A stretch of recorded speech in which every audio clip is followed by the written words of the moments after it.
At dinner with my husband's friends. The question came so casually that at first I didn't think much of it. We were seated around a long table, plates half empty, laughter floating in the air. Someone leaned forward and asked, "So, how did you two meet?" I smiled politely and turned to my husband, expecting the familiar version of our story. My husband smiled too, but it was different type, almost rehearsed. He took a sip of his drink before answering, buying himself a moment. As he began to speak, I noticed his words weren't quite matching the truth we both knew. He talked about chance, timing, and fate, leaving out important details that made my chest feel heavy. I sat there nodding, pretending everything was fine, but inside my mind was racing. We hadn't met the way he described. Our story was messy, complicated, and born out of a time neither of us liked to remember. I wondered why he felt the need to change it now in front of people who barely knew us. As the conversation moved on,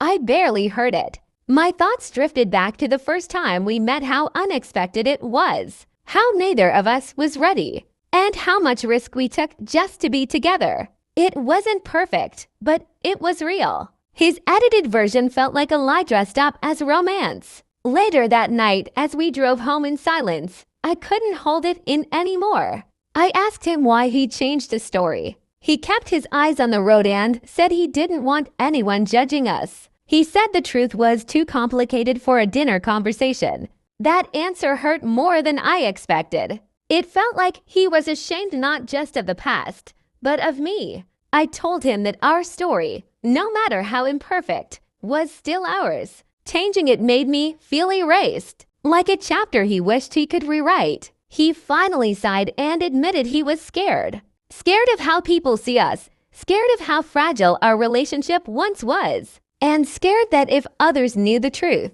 it might somehow weaken what we had built. Hearing that softened me, even though the pain was still there. We talked late into the night, revisiting memories we usually avoided. There were tears, apologies, and long pauses filled with honesty. For the first time in a long while, we spoke openly about the mistakes, the risks, and the reasons we chose each other anyway.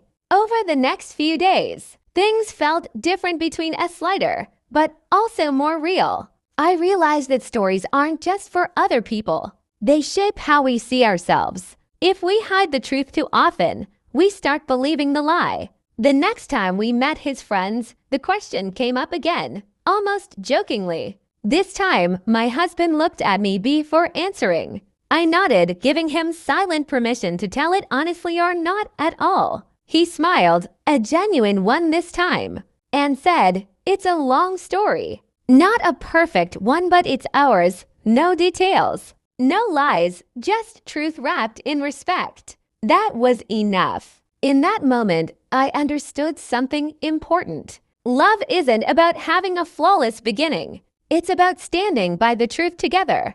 And sometimes, the strongest relationships are built not on perfect stories, but on honest ones.